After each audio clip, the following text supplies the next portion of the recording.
Innal hamdalillah nahmaduhu wa nasta'inuhu wa nastaghfiruh wa na'udzu billahi min syururi anfusina wa sayyiati a'malina man yahdihillahu fala mudhillalah wa man yudlil fala hadiyalah. Asyhadu an la ilaha illallah wahdahu la syarikalah wa asyhadu anna Muhammadan abduhu wa rasuluh. Faqala jalla wa ala ya ayyuhalladzina amanu taqullaha haqqa tuqatih wa la tamutunna illa wa antum muslimun. Ya ayuhan nasu taqu rabbakumul ladzi khalaqakum min nafsin wahidah wa khalaqa minha zawjaha wa batha minhuma rijalan katsiran wa nisaa'a wattaqullaha alladzi tasaaluna bihi wal arham innallaha kana 'alaikum raqiba. Ya ayyuhalladzina amanu taqullaha wa qulu qawlan sadida yuslih lakum a'malakum wa yaghfir lakum dhunubakum wa man yuti'illaha wa rasulahu faqad faza fawzan 'azima. Amma ba'd fa inna asdaqal hadithi kitabullah wa inna afdalal hadi hadi Muhammad sallallahu alaihi wasallam wa syarrul umuri muhdatsatuha fa inna kulla muhdatsatin bid'ah wa kulla bid'atin dhalalah wa kulla dhalalatin finnar. Ikhwani fiddin rahimani wa rahimakumullah. Alhamdulillah kita kembali bertemu di malam hari ini untuk membahas kitab Syarah Riyadhus Shalihin, dan di malam hari ini kita masih pembahasan hadis Jibril alaihi salam yang bertanya kepada Nabi sallallahu alaihi wasallam tentang rukun Islam, rukun iman, dan rukun ihsan. Nah, di malam hari ini ya kita masih berada pada pembahasan seputar rukun Islam, yaitu yang berkaitan dengan ita'uz zakah, yang berkaitan dengan membayar zakat, ya.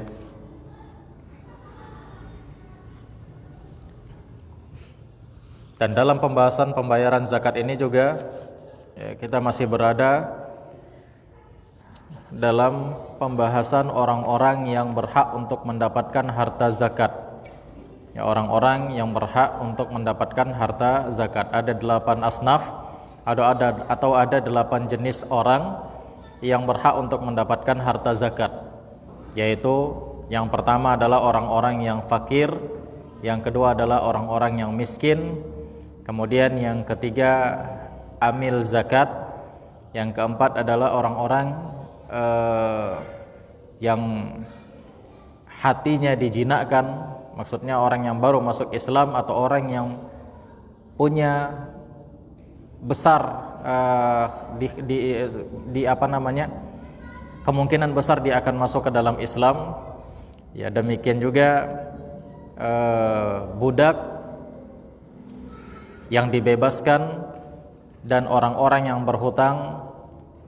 Kemudian kita masuki yang ketujuh, dan ini adalah pembahasan kita pada malam hari ini, adalah wa fi sabilillah, yaitu orang-orang yang sedang berjihad di jalan Allah Subhanahu wa taala. Ya, siapa saja ini ikhwan fillah rahimani wa rahimakumullah, dan siapa saja yang dikatakan orang yang berjihad? Syekh Muhammad bin Shalih Al-Utsaimin mengatakan al-jihadu fi sabilillah huwa al-qitalu litakuna kalimatullahi hiyal ulya. Yang ketujuh adalah orang yang berhak diberikan harta zakat adalah orang-orang yang sedang berada di jalan Allah, orang yang berjihad di jalan Allah.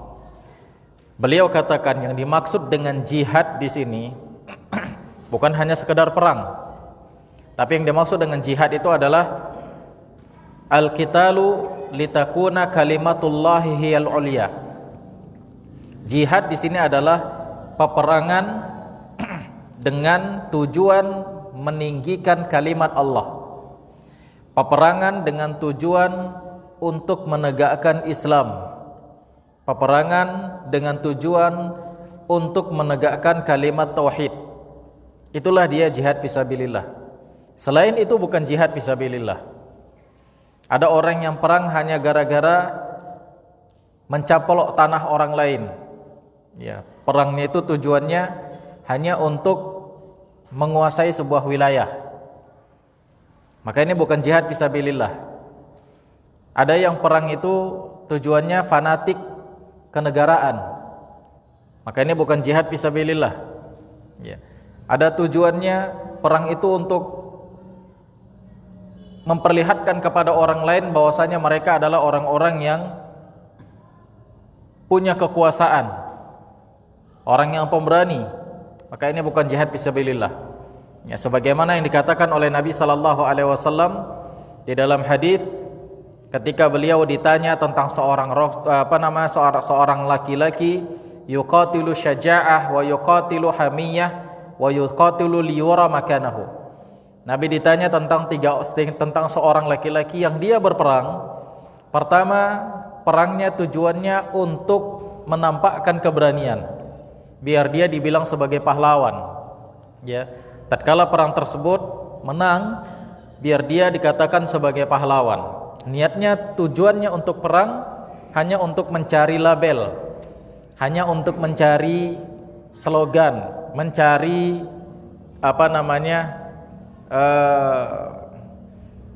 apa istilahnya, pangkat apa?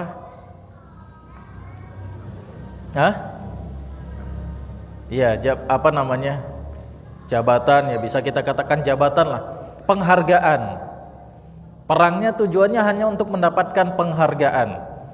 Ya, dapat bintang 10 misalnya, kan begitu. Ya, melewatin bintang 7 aja pusing kan. Apalagi bintang 10. Ya, cuman untuk mendapatkan penghargaan. Ya, kemudian laki-laki yang lain berperang karena hamiyah. Hamiyah itu apa? Fanatisme kelompok atau fanatisme kebangsaan. Ini khonefiden. Perangnya hanya semata-mata untuk negara, ini bukan jihad. Ya, perangnya hanya semata-mata untuk negara.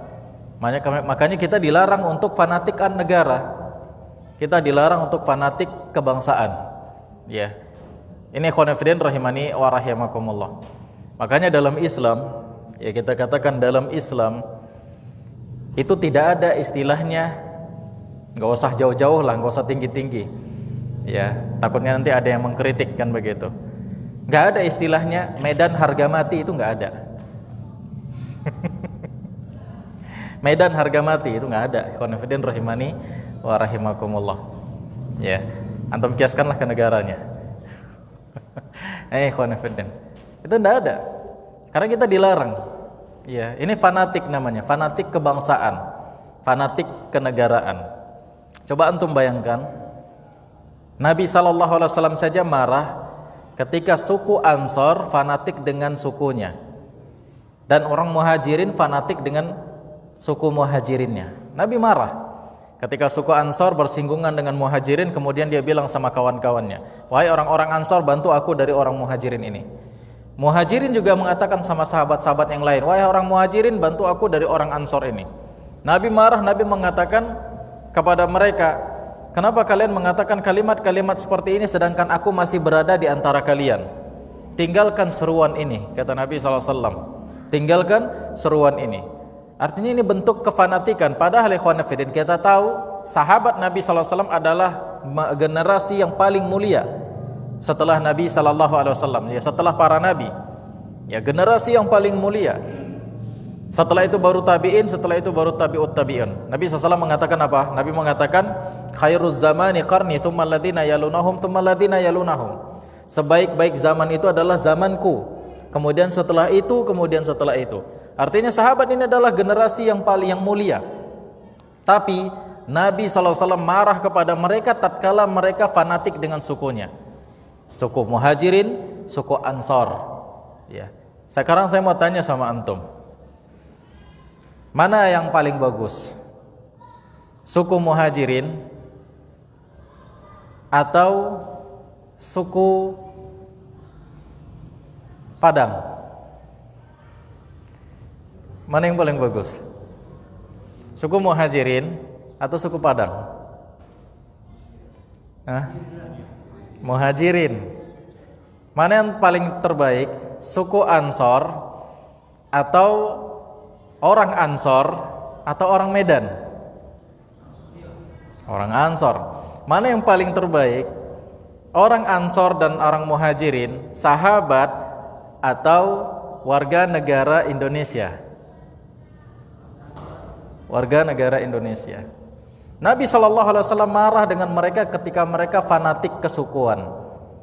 Nah, kita dipaksa untuk fanatik kenegaraan. Bahkan seolah-olah dibuat terbalik. Agama seperti terkesan jelek. Gak usah fanatik-fanatik kalilah dengan agama. Ya, kalau mau pakai jilbab ya jilbab biasa aja. Gak usah pakai cadar, gak usah panjang-panjang kali. Itu kan di negeri Arab, ini Indonesia katanya.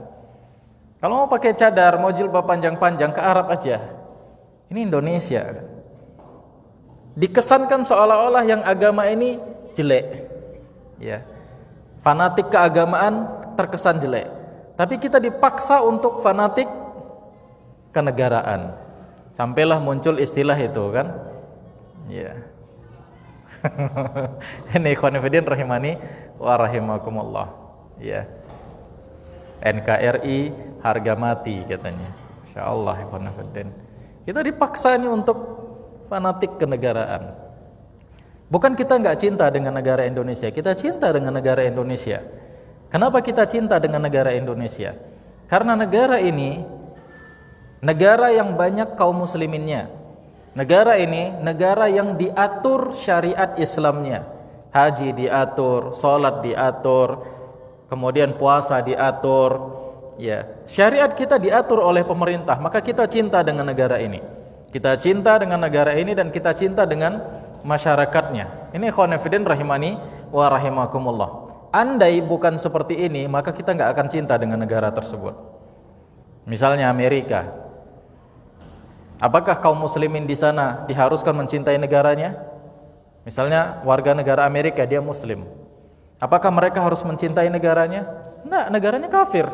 Negaranya tidak mengatur urusan salat, urusan puasa, urusan zakat, urusan ini, urusan itu. Gak ada kewajiban untuk mencintai negaranya. Adapun kita, alhamdulillah, negara kita negara muslim. Dengan inilah, dengan Islam itulah kita cinta dengan negara kita. Itu dia ikhwan fillah rahimani wa rahimakumullah. Dan dengan cintanya kita dengan negara kita tersebut, kita berusaha untuk mengamankan atau berusaha untuk damai tinggal di negara ini. Ya. Namun tatkala dibalikkan, dipaksa harus fanatik dengan negara, tapi untuk agama seolah-olah ini bentuknya jelek. Pak, ini udah keliru ikhwan fillah rahimani wa rahimakumullah. Ya, terkesan seperti itu. Ya.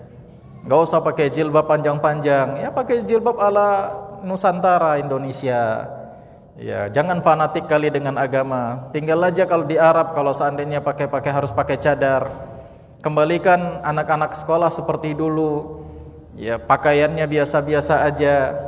Roknya, celananya, roknya pendek. Ini sekarang orang-orang sudah ke Arab-Araban. Orang Arab aja nggak mau kayak Arabnya. Orang Arab aja udah kayak orang Indonesia sekarang. Ini orang Indonesia mau ke Arab-Araban katanya. Insyaallah ikhwan fillah. Ya, seolah-olah diputar balikkan. Ini ikhwan fillah rahimani wa rahimakumullah. Dan Nabi SAW mengatakan ini terlarang. Ya, fanatik kesukuan, fanatik kenegaraan, fanatik kebangsaan itu dilarang. Bahkan kita disuruh untuk fanatik sama agama. Kita disuruh untuk fanatik sama agama ikhwan fillah. Ya, artinya kita harus loyal dengan agama, loyal dengan Al-Qur'an dan sunnah. Apapun yang diperintahkan oleh Allah Subhanahu wa taala ataupun Nabi sallallahu alaihi wasallam, maka kita ambil. Dan bahkan kalau seandainya akal kita berbenturan dengan dalil, yang dibuang apa? Akal. Bukan Al-Qur'an dan sunnah yang dibuang, tapi akal yang dibuang. Saya mau kasih contoh antum. Bagaimana sahabat membuang akalnya ketika bertentangan dengan Al-Quran dan Sunnah. Peristiwa Isra dan Mi'raj. Nabi SAW berangkat dari mana? Dari kota Mekah ke Palestina. Kapan ini? Dari Palestina nanti baru naik ke langit. Kapan ini kejadiannya? Kapan kejadiannya? Pagi, siang, sore atau malam? Malam. Sebagaimana Allah katakan, Subhanalladzi asra bi 'abdihi lailan minal masjidil haram ilal masjidil aqsa. Maha suci Allah yang telah memperjalankan hambanya di malam hari dari Masjidil Haram ke Masjid Al-Aqsa. Malam hari, yaitu setelah sholat Isya. Ya, malam hari Nabi SAW berangkat dari Mekah ke Palestina naik Buraq bersama Jibril alaihi salam. Tiba di Palestina, beliau sallallahu alaihi wasallam salat dengan para nabi-nabi yang lain. Beliau menjadi imam. Ya, dengan rasul-rasul yang lain beliau menjadi imam. Setelah itu beliau naik ke atas langit. Setelah itu beliau kembali lagi ke Mekah di pagi harinya. Enggak sampai 24 jam. Di pagi harinya beliau sampai lagi ke kota Mekah. Dan beliau cerita sama orang kafir Quraisy, "Semalam saya berangkat dari Mekah ke Palestina." Apa kata orang kafir Quraisy? "Majnun ente," gitu. Gila ente. Kenapa mereka mengatakan demikian? Maklum, kita maklumin kenapa mereka mengatakan demikian. Karena menurut mereka enggak masuk akal. Perjalanan dari kota Mekah ke Palestina, kalau naik unta itu sebulan perjalanan. Nah ente semalam pergi, sekarang udah sampai sini katanya. Majnun ente, gila ente katanya. Tapi coba bayangkan ketika mereka menggunakan akalnya, disampaikan kepada Abu Bakar, "Wahai Abu Bakar, temanmu itu Muhammad, dia bilang dia semalam dari Mekah pergi ke Palestina, naik ke langit lagi. Sekarang dia bilang dia sudah sampai sini. Ente percaya atau enggak?" Apa jawaban Abu Bakar? Abu Bakar bilang, kalau memang itu yang dikatakan oleh Muhammad sallallahu alaihi wasallam, oleh Rasulullah sallallahu alaihi wasallam, aku adalah orang yang pertama sekali mempercayainya. Masya Allah, ikhwan fillah. Logikanya dia buang jauh-jauh dan dia ambil apa? Hadis Nabi sallallahu alaihi wasallam, ucapan Nabi sallallahu alaihi wasallam. Ini ikhwan fillah rahimani wa rahimakumullah. Jadi kalau bertentangan dalil dengan akal, yang harus kita buang itu apa? Akal. Kenapa? Karena bisa jadi di saat itu akal kita belum dibukakan oleh Allah ilmunya. Kalau sekarang saya tanya sama antum, misalnya, ada seorang laki-laki yang ngomong, semalam, atau bukan semalam lah, tadi sore, jam 1 tadi siang, saya di Palestina, jam 5 saya udah nyampe Mekah. Antum percaya atau enggak? Antum percaya atau enggak? Enggak percaya? Ya, antum percaya atau enggak itu dulu jawabannya. Percaya atau enggak? Ada orang yang bilang jam 1 saya di Palestina, jam 5 saya udah di Mekah. Jam 5 sore saya udah di Mekah. Antum percaya atau enggak? Enggak percaya. Semalam saya di Mekah, sekarang udah sampai Medan. Antum percaya atau enggak? Antum percaya atau enggak? Semalam saya di Mekah, sekarang udah nyampe Medan. Kenapa antum percaya? Iya, naik pesawat. Kenapa tadi nggak percaya? Tadi jam 1 saya di Palestina, sekarang jam 5 saya udah sampai di Mekah. Kenapa antum nggak percaya? Kan percaya seharusnya. Dengan apa? Adanya pesawat. Orang zaman dahulu akalnya belum terbuka. Kendaraan yang ada pada zaman mereka, yang masih mereka pikirkan, dari Mekah ke Palestina naik apa? Naik unta. Allah belum buka ilmunya sama mereka. Maka wajar di saat itu mereka nggak apa? Nggak percaya. Sekarang Allah buka ilmunya sama kita. Kita udah tahu transportasi banyak sekarang, ada pesawat, ada helikopter, ada ini. Allah buka ilmunya sama kita. Tapi Masya Allah, ketika ilmunya belum dibuka, masih bertentangan dengan logika seseorang, Abu Bakar mengatakan apa? Kalau memang demikian yang dibilang oleh Nabi SAW, maka aku adalah orang yang percaya kepada beliau. Masya Allah, ya.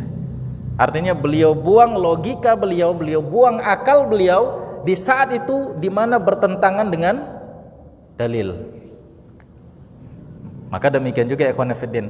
Tatkala kita mendapatkan hadis dari Nabi SAW, kita melihat Al-Quran bertentangan saat ini dengan logika kita, yang kita buang apa? Yang kita buang apa? Logika kita. Kenapa? Karena bisa jadi Allah belum kasih tahu ilmunya. Kita belum memikirkan sampai ke sana. Allah belum buka ilmunya. Bisa jadi seperti itu. Ikhwan fillah rahimani wa rahimakumullah. Mungkin nanti suatu saat Allah akan buka. Allah akan kasih ilmunya sama kita. Ini dia. Saya kasih contoh kasus yang kedua. Dulu berapa banyak orang menolak hadis lalat yang jatuh ke dalam bejana. Nabi SAW mengatakan, idza saqatat dzubab min ahadi inaikum, iya, falyaghmishu. Oh, kama qala Nabi SAW. Nabi mengatakan, kalau lalat jatuh di bejana salah seorang dari kalian, maka celupkanlah lalat tersebut. Fa inna min ahadi ajnihaihi da'un wa akhar syifa. Ya, oh, kama qala Nabi SAW. Nabi bilang, karena salah satu sayapnya itu ada penyakit, sedangkan sayap yang satu lagi ada obat penawar. Ya. Ketika lalat jatuh ke air, maka sayap yang ada penyakit itulah yang akan mengkontaminasi air. Ketika dicelupkan, maka sayap yang berikutnya yang ada penawar itu akan mensterilkan airnya kembali. Setelah itu Nabi bilang, buang lalatnya. Artinya airnya boleh diminum. Dan ini juga menunjukkan airnya kalau jatuh lalat, air enggak menjadi najis. Ini khonafidin rahimani wa rahimakumullah. Berapa banyak dulu orang yang menolak dengan beranggapan, wah ini enggak masuk akal, kotor lah, ini banyak bakteri. Tapi setelah Allah buka berkembangnya ilmu kedokteran, ilmu medis, barulah orang pada percaya. Oh iya. Dulu orang enggak percaya karena apa? Bertentangan dengan akalnya. Itu ikhwan fillah rahimani wa rahimakumullah. Saya kasih satu pertanyaan sama antum. Antum percaya enggak kalau ada orang yang bilang itu pohon bisa bicara? Antum percaya enggak? Kenapa? Iya. Kenapa kita belum percaya di sini? Karena belum masuk ke akal kita. Tapi kalau Nabi yang mengatakan, antum harus wajib percaya. Kenapa? Karena bisa jadi Allah belum bukakan untuk kita ilmunya. Dan memang Nabi mengatakan nanti di akhir zaman ketika terjadi peperangan antara Dajjal dan Nabi Isa alaihissalam, Dajjal dan pasukannya orang-orang Yahudi, Dajjal dibunuh oleh Nabi Isa alaihissalam di pintu Lut dengan tombaknya. Kemudian pasukannya Yahudi kocar-kacir sampai mereka bersembunyi di balik tembok-tembok dan pohon-pohon. Semua tembok dan pohon tersebut akan berkata, ya ibadallah, ya muslim, hadza wara'i al-yahud uqtulhu. Wahai muslim, wahai hamba Allah, ini di belakangku Yahudi, bunuhlah dia. Semua pohon berbicara kecuali pohon gharqad. Maka wajib harus kita imanin. Walaupun orang bilang nanti, gila ente, percaya aja dengan yang kayak gitu. Wajib ikhwanifiddin, harus kita imanin. Kalau hadisnya sahih, kita wajib percaya. Walaupun saat ini bertentangan dengan logika kita. Maka yang kita buang apa? Logika buang. Karena bisa jadi Allah belum bukakan ilmunya sama kita. Nah ini ikhwanifiddin rahimani wa rahimakumullah. Baik, kita kembali ke pembahasan. Nah, Nabi SAW mengatakan berperang karena kesukuan, karena kenegaraan hanya sebatas itu. Dan Nabi ditanya tentang orang yang berperang liwara makanahu, agar dilihat kedudukannya. Maksudnya dia berperang karena riya. Dia berperang agar dia dibilang sebagai pahlawan lah, sebagai inilah, sebagai itulah, banyak berjuang. Ayyudzalika fisabilillah. Mana di antara mereka itu yang berada di jalan Allah Subhanahu wa taala? Qala, maka apa kata Nabi SAW? Nabi mengatakan, man qatala litakuna kalimatullahi hiyal ulya fahuwa fisabilillah. Nabi menafikan semuanya. Nabi mengatakan yang berperang tujuannya untuk menaikkan kalimat Allah, maka dia di jalan Allah. Sisanya bukan jihad fisabilillah. Yang berperang hanya sebatas untuk mencari penghargaan, biar dibilang pahlawan, itu bukan fisabilillah. Berperang karena negara, sebatas negara aja, membela negara, membela bangsa, membela tanah air, hanya sebatas ini, itu bukan jihad fisabilillah. Karena kalau ini dinamakan jihad fisabilillah, apa bedanya dengan orang-orang Amerika, dengan orang-orang kafir, dengan orang-orang Kanada, Perancis ketika mereka perang? Mereka perang juga untuk membela apanya? Bangsanya, negaranya. Orang-orang kafir mereka berperang untuk membela bangsa dan negaranya juga. Jadi apa bedanya kita dengan mereka? Makanya Nabi menafikan ini semuanya.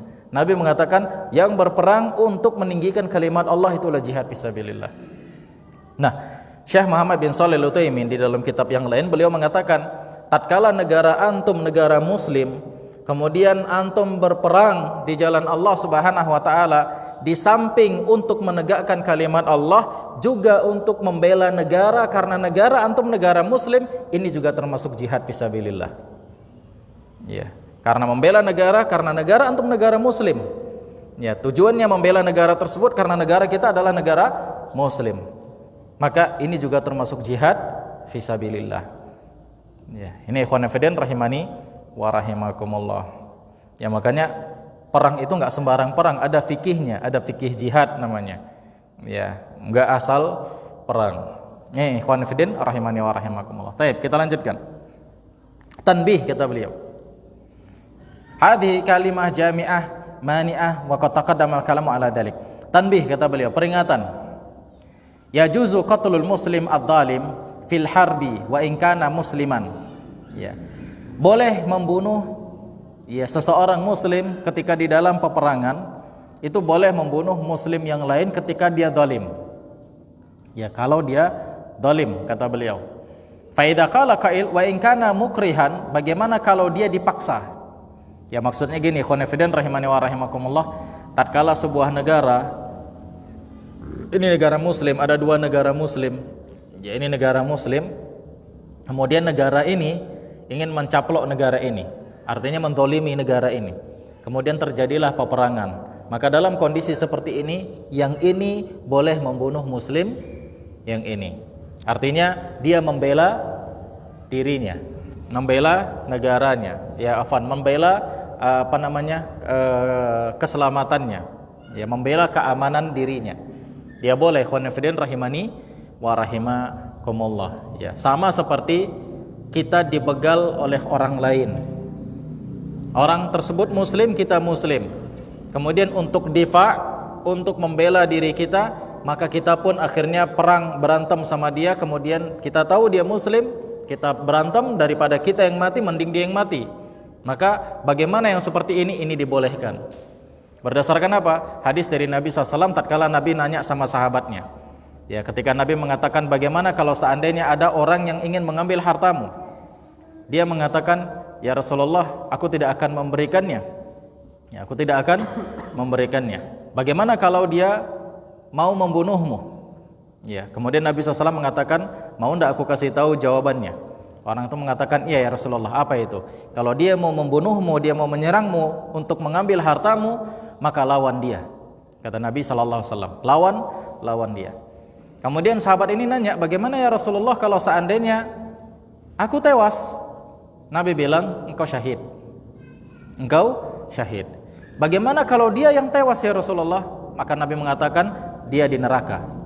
Kata Nabi sallallahu alaihi wasallam. Jadi membela diri ini dibolehkan walaupun orang tersebut tewas.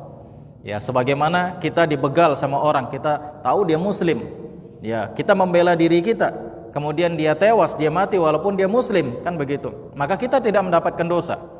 Ya, malah dia yang diancam dengan neraka. Ikhwan fillah rahimani wa rahimakumullah. Maka bagi demikian juga tatkala peperangan, ya, antara negara muslim dengan negara muslim yang lain, ketika ada yang dizalimin kemudian dia membela dirinya, maka mereka tidak berdosa. Ya, ini ikhwan fillah rahimani wa rahimakumullah. Itu kalau antum mau membela diri. Kalau antum enggak mau, ya sudah, kasih aja keretanya. Kalau berani membela diri, kalau enggak ya sudah.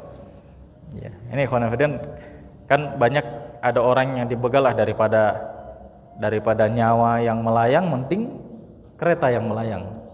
Kan ada yang seperti itu. Ya, ini masing-masing orang kan begitu. Tapi kalau dia mau membela dirinya, maka boleh. Khonifidin rahimani wa rahimakumullah. Dalam Islam dibenarkan. Ya, di dalam Islam dibenarkan seperti ini. Nah, demikian. Wah, ini ekstrim, bukan. Ini pembelaan diri namanya. Masa ada orang yang membunuh kita diam aja? Enggak, khonifidin rahimani wa rahimakumullah. Kita wajib untuk membela diri. Ya, sebagaimana kata Nabi sallallahu alaihi wasallam tadi. Wa in kana mukrihan, bagaimana kalau dia dipaksa? Dia dipaksa untuk membunuh muslim yang lain. Ya. Al-jawab, Syekhul Islam Ibnu Taimiyah rahimahullah taala beliau berkata, "Idza qatalal muslimuna ma'at tatar fa innahum yuqatalun." Kalau muslim itu berperang bersama Tatar, ya bangsa Tartar, maka mereka ya yuqatalun, mereka diperangi. Ya artinya ya wajib untuk diperangi. Wa in kanu muslimin walau kanu mukrahin fa in kanu sadiqin bi annahum mukrahun fa inna lahum ajru syahid. Kalau mereka itu, meskipun mereka itu muslim, dan yang muslim ini dipaksa untuk memeranginya, ya dipaksa untuk memeranginya. Kalau seandainya dipaksa, maka tidak mengapa. Ya artinya la ikraha fid din, tidak ada paksaan di dalam agama. Ya tatkala kita dipaksa artinya tidak ada dosa bagi kita. Kalau seandainya mereka jujur, mereka itu dipaksa sehingga harus membunuh orang lain, membunuh muslim yang lain, dan mereka tidak berdosa, kalau seandainya mereka tewas, fa innalahum ajru syahid, mereka akan mendapatkan pahala syahid. Nah ini khonafidin rahimani wa rahimakumullah. Li'annahum qutilu dzulman, karena mereka itu diperangi karena kedzaliman, minal ladzina akrahahum, dari orang-orang yang memaksa mereka. Ya, dari orang-orang yang memaksa mereka. Li'anna dzalam 'alal ladzi akrahum, karena kedzaliman itu adalah ada pada orang yang memaksa mereka. Wa in kanu ghairu shadiqin bal hum mukhtarun at-ta'iun fa hadza ma asabahum. Adapun kalau mereka itu bukan orang yang dipaksa, memang dia kepengen memerangi orang lain, bangsa lain, dia tahu itu muslim, tapi memang dia kepengen, atau dia punya pilihan, dia bisa memerangi atau enggak, cuman dia lebih mau memerangi, kan begitu, maka dia enggak termasuk orang yang mendapatkan pahala. Nah ini kata beliau, karena membunuh muslim yang lain itu hukumnya haram. Ya, Nabi SAW mengatakan apa dalam sebuah riwayat? Nabi mengatakan, idal taqal muslimani bisayfaihima fal qatil wal maqtul finnar. Kalau dua orang muslim bertemu dengan pedang-pedang mereka, maka yang membunuh dan yang terbunuh kedua-duanya diancam dengan neraka. Kenapa Nabi SAW mengatakan kedua-duanya diancam dengan neraka? Ditanya sama sahabat, ya Rasulullah, kalau yang membunuh diancam dengan neraka kami paham. Bagaimana dengan yang terbunuh? Kok diancam dengan neraka juga? Maka Nabi SAW mengatakan, fa'innahu harisun ala qatri sahibihi. Karena dia juga sebenarnya ingin membunuh lawannya, tapi dia yang terbunuh. Jadi ikhwan fillah, kedua orang ini bukan didolimin, tapi memang keduanya yang memang mau tengkar, mau berkelahi, mau membunuh satu sama lain, maka kedua-duanya diancam. Ya, maka demikian juga ikhwan fillah, tatkala di sebuah negara memang tengkar, ya mau anggar-anggar jago, ya akhirnya berperang, padahal bisa saja mereka nggak berperang, kan begitu, bisa saja mereka berhenti, tapi mereka berperang, maka kedua-duanya ini tidak akan mendapatkan pahala. Tapi kalau yang satu ini dizalimin, ya dia dipaksa harus berperang, padahal ini muslim yang memeranginya, hingga akhirnya mereka pun harus terpaksa berperang. Kalau yang ini tewas, ini diancam dengan neraka. Kalau yang ini tewas, maka dia akan mendapatkan pahala syahid. Itu dia khonafidin rahimani wa rahimakumullah. Nah demikian.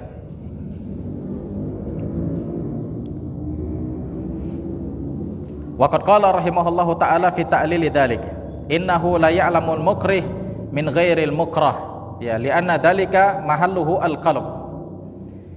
Ya beliau juga mengatakan, ya di dalam, ya mungkin ini di dalam kitab yang lain, ya wallahu taala alam, saya tidak tahu di sini. Sesungguhnya orang-orang yang memaksa tidak tahu dengan orang-orang yang min ghairil mukrah. Di situ diterjemahkan apa?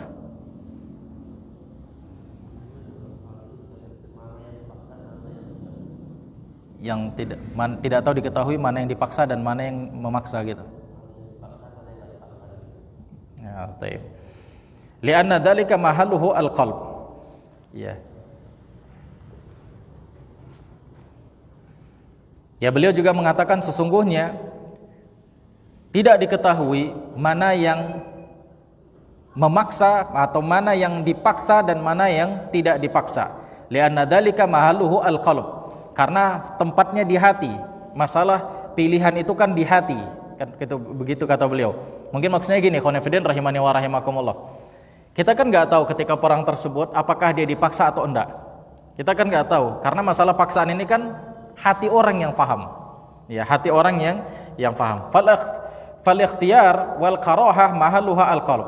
Pilihan dan paksaan itu tempatnya di hati. Fala yu'lam al-mukrih min ghairihi. Maka tidak diketahui al-mukrah min ghairihi, maka tidak diketahui yang dipaksa ataupun yang tidak dipaksa. Fal yuqtal al-mukrah difa'an anil haq wa hisabuhu 'ala Allah. Maka ya tidak mengapa untuk membunuh yang dipaksa tersebut ya dengan tujuan untuk membela membela kebenaran dan hisabnya nanti hisabnya oleh Allah Subhanahu wa taala. Naam, kata beliau. La farada annahu usira wa huwa muslim haqiqah. Kalau seandainya dia dipenjara sedangkan dia muslim hakiki, fa innahu la yajuzu qatluhu, maka tidak boleh membunuhnya. Amma fi maidanil qital fa innahu yuqtal. Adapun di medan peperangan maka dia dibunuh. Jadi maksudnya begini ya ikhwan fillah. Ketika perang kita tahu ini muslim, dia muslim juga. Ya kita tahu. Namun dalam kondisi perang nggak bisa enggak. Kalau seandainya kita enggak membunuhnya, dia yang akan membunuh kita, maka tidak mengapa di sini. Tapi tatkala dia kalah dan dia dipenjara, maka enggak boleh dibunuh. Itu kata beliau. Ketika kita perang dengan muslim yang lain, dia kalah kemudian kita penjara, maka yang ini tidak boleh dibunuh. Adapun di dalam peperangan ini enggak bisa. Enggak mungkin kita enggak membunuh. Enggak mungkin kita enggak memerangi orang di sini. Kalau kita enggak membunuh, kita enggak memerangi orang, bakalan kita yang akan dibunuh. Jadi beda kondisinya ketika di dalam peperangan dengan kondisi setelah kalah mereka berperang. Nah ini dia ikhwan fillah rahimani wa rahimakumullah. Nah demikian. Wa qad dzakaraha rahimahullahu taala fil fatawa fi kitabil jihad. Beliau sebutkan ini di dalam kitab Al-Fatawa, yaitu majmu' fatawa di dalam kitab Al-Jihad. Wa qauluhu subhanahu wa ta'ala, dan firman Allah subhanahu wa ta'ala fi sabilillah dalam surah At-Taubah ayat 60, yashmulu i'ta'uz zakah lil mujahidin anfusahum wa syira'al aslihah lahum. Jadi kata beliau fi sabilillah ini meliputin boleh memberikan zakat mal kepada para mujahidin, kepada para tentara, polisi untuk pembelian senjata-senjata mereka. Jadi harta baitul mal atau zakat mal ini dibolehkan untuk membeli persenjataan, ya membantu para mujahidin atau para tentara atau polisi. Fasyira'ul aslihah minaz zakah jaiz. Membeli senjata dari harta zakat ini dibolehkan. Min ajlil jihad fisabilillah, dengan tujuan untuk berjihad. Dengan tujuan untuk berjihad di jalan Allah Subhanahu wa taala. Tapi kalau enggak ada jihad, ya mungkin persenjataannya ada tapi mungkin enggak begitu lengkap lah, sementara negara aman-aman aja, maka hendaknya harta zakat itu lebih diprioritaskan kepada yang lain. Tapi kalau kondisi negara genting, sementara senjata enggak lengkap, maka dibolehkan mengambil harta zakat untuk dibelikan persenjataan. Nah ini ikhwan fillah rahimani wa rahimakumullah. Qala ahlul ilmi, para ulama amat berkata, wa min dalik an yatafarraga syakhsun li talabil ilmi qadirun ala takasub lakinnahu tafarraga min ajli an yatlubal ilma fa innahu yu'ta minaz zakat miqdaru hajatihi. Ya. Para ulama mengatakan, kalau ada seorang laki-laki yang dia sibuk menuntut ilmu, padahal dia bisa bekerja ini. Dia bisa bekerja untuk mencari nafkah, dia mampu untuk bekerja dan bisa menghasilkan, namun karena kesibukannya untuk mencari ilmu, maka orang seperti ini juga dibolehkan untuk diberikan zakat. Dia sama seperti jihad fisabilillah. Ya, orang seperti ini dibolehkan juga untuk diberi zakat. Lianna talibal ilmi jihadun fisabilillah, karena menuntut ilmu juga termasuk jihad di jalan Allah. Amma man tafarraga lil ibadah fala yu'ta minaz zakah. Adapun orang yang hanya sibuk dalam ibadah, bukan dalam menuntut ilmu, maka dia enggak dikasih harta zakat. Dia tidak termasuk orang yang diberikan harta zakat mal. Bal yuqalu iktasib, bahkan dibilang sama orang tersebut kerja. Ya, kalau dia sibuk hanya beribadah, dia minta harta zakat, tolonglah kasih saya harta zakat dari baitul mal, dari zakat mal, karena saya sedang sibuk beribadah, maka pemerintah mengatakan antum kerja. Ya, kerja, kalau mau dapat uang kerja. Wa bihadza arafna syarful ilmi 'alal ibadah. Oleh karena itulah kata Syekh Muhammad bin Shalih Al-Utsaimin, disinilah kita mengetahui begitu mulianya ilmu dibandingkan ibadah. Begitu mulianya menuntut ilmu dibandingkan ibadah. Falau ja'ana rajulani, kalau ada dua orang laki-laki datang, ahaduhuma dinun thayyibun, yang satunya agamanya baik, wa yaqulu ana astati'u an atakasub, aku mampu untuk bekerja, mampu untuk menghasilkan, lakin uhibbu an atafarraga lil ibadah minas salah wa siyam wa dzikir wa qiraatil Qur'an, fa'atini minaz zakah waqfuni al amal, naqul la nu'tika balik tasib. Ya. Saya mampu sebenarnya bekerja, mampu menghasilkan, mampu mencari uang, namun saya sibuk, saya cinta dengan ibadah, saya sibuk dengan sholat, saya sibuk dengan puasa, sibuk dengan zikir, dengan membaca Quran, sehingga saya nggak sempat lagi untuk bekerja, untuk mencari nafkah, maka tolonglah saya kasih harta zakat untuk saya. Maka kita katakan kepada orang ini, kata beliau, la nu'tika balik tasib, kami nggak akan kasih harta zakat, tapi ente kerja. Ya, ente kerja, kata beliau. Wa ja'a rajulun akhar, laki-laki lain datang, qala ana uridu an atafarraga li talabil ilmi. Saya menuntut ilmu ini, saya sibuk dengan menuntut ilmu. Wa ana qadirun ala takasub. Saya sebenarnya mampu bekerja, namun karena saya sibuk dengan menuntut ilmu sehingga saya enggak sempat untuk bekerja. Lakin in dhahabtu atakasib lam atlubal ilm. Tapi kalau aku bekerja, aku mencari nafkah, aku nggak bisa nuntut ilmu, katanya. Fa'atuni ma yakfini min ajli an atafarraga li talabil ilmi. Maka kasihlah aku harta zakat dengan tujuan aku bisa lebih tenang menuntut ilmu. Maka kita katakan sama orang tersebut, marhaban, selamat datang, nu'tika ma yakfika li talabil ilmi. Ini kami kasih harta zakat untukmu agar engkau bisa menuntut ilmu. Jadi kata beliau, ikhwan fillah, penuntut ilmu itu sama seperti mujahid fisabilillah. Mereka dapat harta zakat.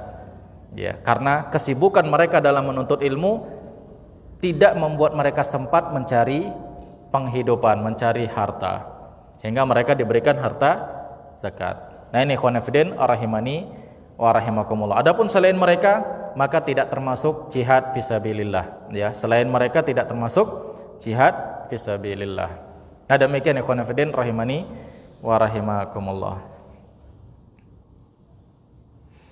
Nanggung ya sedikit lagi nih. Yang kedelapan terakhir, Ibnu Sabil. Ya. Ibnu Sabil wa huwa sinfu tsamin min asnafi ahli zakat. Ibnu Sabil ini adalah jenis yang kedelapan dari orang yang berhak diberikan harta zakat. Ibnu Sabil huwal musafir alladzi qata'a bihi safar. Ibnu Sabil ini adalah orang yang sedang safar, di tengah jalan bekalnya habis. Di tengah jalan bekalnya habis. Wa nafadat nafqatuhu. Ya, orang yang sedang safar, di tengah jalan bekalnya habis. Falam yakun ma'ahu ma yusiluhu ila baladihi. Sehingga dia enggak punya apa-apa lagi untuk balik ke negaranya. Dia enggak punya apa-apa lagi untuk balik ke tempatnya. Fa innahu yu'ta minaz zakah ma yusiluhu ila baladihi. Maka orang ini berhak untuk diberikan harta zakat agar dia bisa balik ke negaranya atau agar dia bisa balik ke tempat tinggalnya. Jadi harta zakat diberikan kepada dia itu sesuai dengan dia bisa balik ke tempatnya. Itu dia ikhwan fillah rahimani wa rahimakumullah. Walaysa hadza min babil fuqara wal masakin. Itu bukan karena dia fakir atau miskin, bukan. Ya. Li'annahu ghaniyun fi baladihi lakin qasurat bihi nafqatuhu fi athna'is safar fayu'ta ma yusiluhu ila baladihi walau kana ghaniyan. Bukan karena dikasih harta zakat sama dia, bukan karena dia miskin, bukan karena dia fakir, tapi karena di tengah jalan hartanya habis, dia nggak bisa nyari harta lagi, sehingga orang ini pun dikasih zakat agar dia bisa pulang ke negaranya. Walaupun di negaranya dia orang kaya, ya walaupun di negaranya dia orang kaya. Kalau di zaman dahulu mungkin ikhwan fillah kita bisa mencontohkan. Dia safar naik unta. Dulu kan kalau mau safar kan harus bawa bekal ini banyak ini. Bawa makanan-makanan, bawa minuman-minuman. Karena mau dibeli di jalan ya nggak ada kan begitu. Dia berangkat, kemudian di tengah jalan ternyata bekalnya habis. Dia mau balik lagi ke rumahnya. Maka orang seperti ini diberi harta zakat. Kalau kita sekarang, apakah kita tatkala safar bawa minum banyak, bawa makanan, enggak kan? Kita safar sekarang biasanya bawa apa? Bawa duit, bawa ATM, kan begitu. Iya, bawa ATM ke sana kemari. Nah, misal kita safar ke sebuah tempat misalnya, entah dari Medan ke Jakarta, ke Jogja, ke Bandung, ke Surabaya, sampai di sana kita kecopetan. Dompet hilang, ATM hilang, uang hilang. Kita bingung ini mau ngapain di situ. Maka orang seperti ini berhak untuk mendapat harta zakat sampai dia bisa pulang ke rumahnya. Walaupun dia di rumahnya di Medan, dia orang kaya raya, orang paling kaya misalnya di Medan. Maka orang seperti ini berhak untuk mendapat harta zakat karena sebab di tengah safar hartanya habis. Nah itu dia ikhwan fillah. Jadi yang habis ini ya memang sama sekali dia nggak bisa ngapa-ngapain. Bukan, wah duit saya habis sementara ATM-nya isinya 10 miliar. Bukan itu. Tapi yang memang dia nggak bisa ngapa-ngapain lagi. Ya dia terpaksa harus minta sama orang walaupun dia di kota asalnya dia orang kaya. Nah ini ikhwan fillah, rahimani wa rahimakumullah. Wasumya Ibnu Sabil, kenapa dia dikatakan Ibnu Sabil? Limusahabatihi li safar, karena dia memang safar. Ibnu Sabil itu kan artinya anak, apa bahasa Arabnya? Anak jalanan, bukan anak jalanan ya, maksudnya dia memang berada di dalam safar. Ya, Sabil artinya jalan, Ibnu artinya apa? Ibnu artinya apa? Anak, Sabil jalan. Jadi kalau Ibnu Sabil anak jalanan. Bukan itu maksudnya. Maksudnya karena dia memang sedang safar, makanya dikatakan Ibnu Sabil, ya. Sebagaimana juga kata beliau, Ibnul Ma. Kenapa dikatakan Ibnul Ma? Al-Ma apa artinya? Air. Jadi kalau Ibnul Ma anak air. Ini istilah ya. Kenapa dikatakan Ibnul Ma? Ya alladzi yani at-tairul ma alladzi yu'allaful ma fayaqa'u alaihi, yaitu burung yang dia menyimpan air. Makanya dia dikatakan Ibnul Ma, burung yang menyimpan air. Ketika dia ambil air, dia simpan di tenggorokannya. Burung apa ini? Kayak burung apa namanya? Burung apa tuh yang paruhnya panjang tapi apanya? Ya, burung pelikan. Ya, dia kan bisa nyimpan air itu di dalam tenggorokannya. Makanya dikatakan Ibnul Ma. Maka demikian juga Ibnu Sabil. Kenapa dia dikatakan Ibnu Sabil? Karena dia memang berada di jalanan. Nah ini dia ikhwan fillah. Haula'i tsamaniyah asnafun. Mereka inilah dia 8 jenis. La yajuzu sarfu zakah fi ghairihim. Enggak boleh kasih zakat harta selain dari 8 ini. Kata beliau. Enggak boleh kasih harta zakat harta selain dari 8 jenis ini.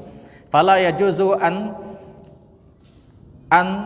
tusarrifaz zakah fi bina'il masajid.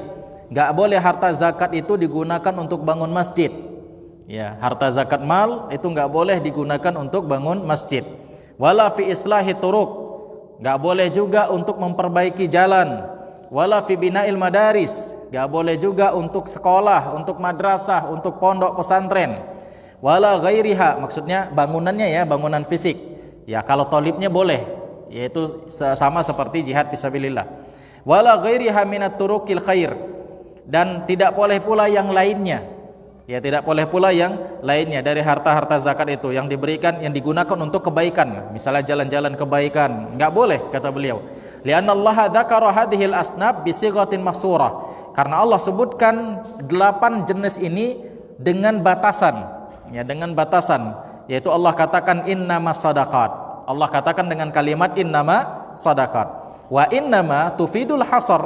Kalimat innama di dalam bahasa Arab ini konsekuensinya adalah al-hasar, pembatasan. Kalau disebutkan innama berarti hanya yang disebutkan itu aja, yang lain dari itu enggak boleh. Nah itu dia ikhwan fillah rahimani wa rahimakumullah.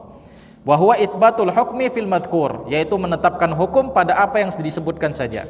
Wa nafyuhu amma siwahu, dan menafikan yang lain. Walau qulna bi jawazi sarfi zakah fi jami'i wujuhihil khair, kalau seandainya kita bilang boleh menggunakan harta zakat ya untuk kebaikan-kebaikan yang lain, lafatat faidatul hasar, maka niscaya akan hilanglah faedah dari kalimat innama. Ya, akan hilanglah faedah dari kalimat innama yang Allah Subhanahu wa taala sebutkan. Walakin bina'ul masajid wa islahu turuq wa bina'ul madaris wa ma asbahaha tuf'alu min turuqin ukhra.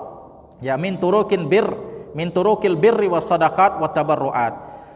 Nah, kalau untuk pembangunan masjid, memperbaiki jalan, membangun sekolah-sekolah, membangun pondok-pondok pesantren atau apapun kebaikan-kebaikan yang lain, maka ini diambil dari harta yang lain. Jangan dari harta zakat, kata beliau.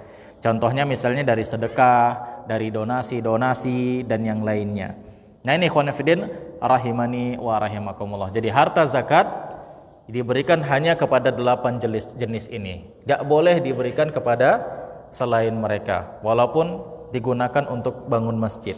Ya, ini tidak dibolehkan ikhwan fillah rahimani wa rahimakumullah. Baik, kita cukupkan sampai di sini ikhwan fillah rahimani wa rahimakumullah. Ya, insyaallah di pertemuan yang berikutnya kita akan bahas rukun Islam yang keempat, yaitu puasa pada bulan Ramadan. Nah, bagi antum yang ada pertanyaan, tafadhol, silahkan. Nah.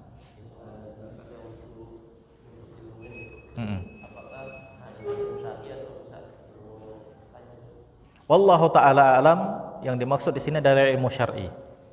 Karena beliau di sini berbicara konteksnya adalah ilmu syar'i. Thalabul ilmi di sini maksudnya ilmu syar'i. Wallahu taala alam. Nah, karena itu adalah ilmu yang wajib. Ya, ilmu yang wajib. Adapun ilmu-ilmu yang lainnya itu bukan ilmu yang wajib. Ya, bukan wajib ain, tapi mungkin wajib kifayah.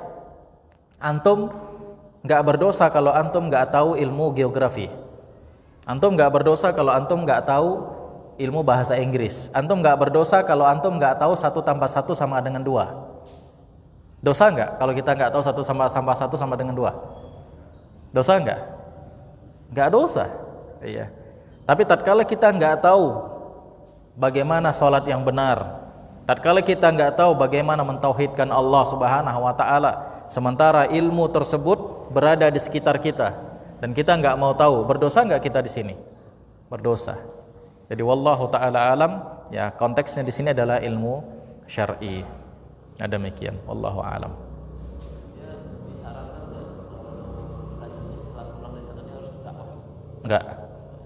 Enggak ada disyaratkan, yang penting dia belajar. Itu persyaratan sekolahnya aja mungkin.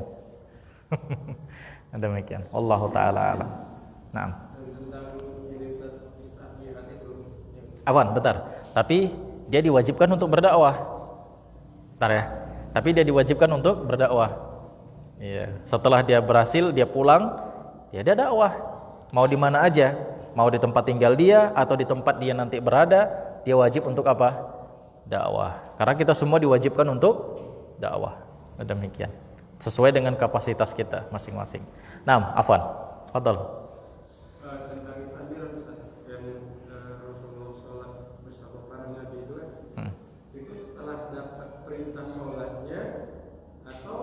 Sebelum. Karena kan Rasulullah ketika naik kan beliau kan jumpa dengan lagi pertama jumpa dengan naik. Berarti mereka turun dulu tuh.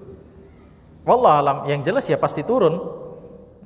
Cuman nabi-nabi di situ, nabi-nabi siapa nggak disebutkan. Hanya saja nabi sholat dengan nabi-nabi yang lain, dengan para rasul yang lain. Tapi itu kan udah perintah sholat. Jadi sholatnya sebelum ada perintah sholat, kaum muslimin juga sholat sebelumnya. Jadi perintah sholat ini itu adalah perintah sholat kewajiban kita yang kita kerjakan 5 waktu. Ya, bukan sholatnya. Sholatnya ini memang sudah diwajibkan, memang sudah diperintahkan sejak dulu. Bahkan sebelum Nabi SAW diutus, sholat sudah diperintahkan oleh Allah kepada Bani Israel. Antum coba baca surah Al-Baqarah, Allah Subhanahu Wa Taala mengatakan, Ya Bani Israel, dzkuru ni'mati allati an'amtu 'alaikum wa aufu bi'abdi ufi bi'ahdikum wa iyaya farhabun. Kemudian wa aqimus shalah wa atuz zakah warka'u ma'ar raki'in. Allah katakan, tegakkan salat, bayar zakat dan rukuklah bersama orang rukuk. Ini ini Allah bicara sama siapa? Ayat sebelumnya ayat siapa apa? Bani Israel. Allah bicara sama Bani Israel. Nabi udah lahir enggak ketika zaman Bani Israel? Belum. Jadi sholat itu memang sudah ada. Hanya saja kita nggak tahu bagaimana pelaksanaannya, prakteknya itu bagaimana, kita nggak tahu. Dan bagaimana kewajiban sholat tersebut, apakah setiap waktu, setiap detik, kita nggak tahu. Hanya saja setelah Nabi Isra dan Mi'raj, maka perintah sholat itu adalah 1 hari 5 kali. Yang sebelumnya 1 hari berapa? 50 kali, kemudian 1 hari 5 kali. Nah, setelah Nabi turun dapat perintah sholat 5 kali sehari, baru di hari berikutnya Jibril datang memberitahukan tentang waktu-waktu sholat yang 5 kali ini. Dua hari Jibril datang. Hari pertama Jibril datang di awal waktu, ya, mengatakan kum, ya berdirilah, bangkitlah untuk sholat di awal waktu, baik di subuh, zuhur, asar, maghrib, isya. Di hari kedua Jibril datang di akhir waktu, ya di akhir waktu. Kemudian setelah itu baru Jibril mengatakan di antara waktu ini dan waktu ini adalah waktu salat. Ya, makanya waktu salat subuh itu tatkala matahari tatkala rona merah itu sudah kelihatan di langit, itu awal waktu sampai matahari mau terbit. Zuhur waktunya itu tatkala matahari sudah menggelincir, awal waktu, sampai bayangan benda itu sama dengan tubuh kita, yaitu sekitar jam-jam 4 atau setengah 4. Itulah akhir waktu, dan begitu seterusnya. Jadi bukan berarti sebelum perintah sholat itu diturunkan oleh Allah, orang gak ada sholat, bukan.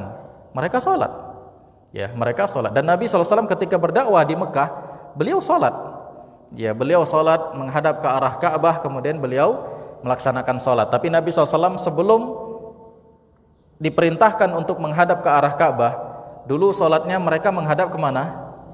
Ke Baitul Maqdis, ya, Baitul Maqdis. Dan beliau selalu sholat itu menghadap ke arah beliau selalu sholat itu tegaknya ke arah selatan, ya, bukan ke arah barat, bukan ke arah utara, bukan ke arah timur, tapi beliau tegaknya senantiasa ke arah selatan, karena beliau itu kepengen sholat di hadapan Ka'bah. Ini Baitul Maqdis, Palestina misalnya, ini belahan timur utara, ini belahan timur selatan, di sini Yaman, ini Mekah, ini Ka'bah misalnya. Nabi itu selalu sholat tegaknya di sini, karena kan menghadapnya kemana? Ke Baitul Maqdis. Nabi nggak di sini, Nabi nggak di sini, Nabi nggak di sini. Nabi selalu tegaknya di sebelah sini, bagian selatan, karena beliau berharap sholat itu bisa menghadap ke arah Ka'bah. Makanya Allah turunkan surah Al-Baqarah yang Allah katakan apa? Allah katakan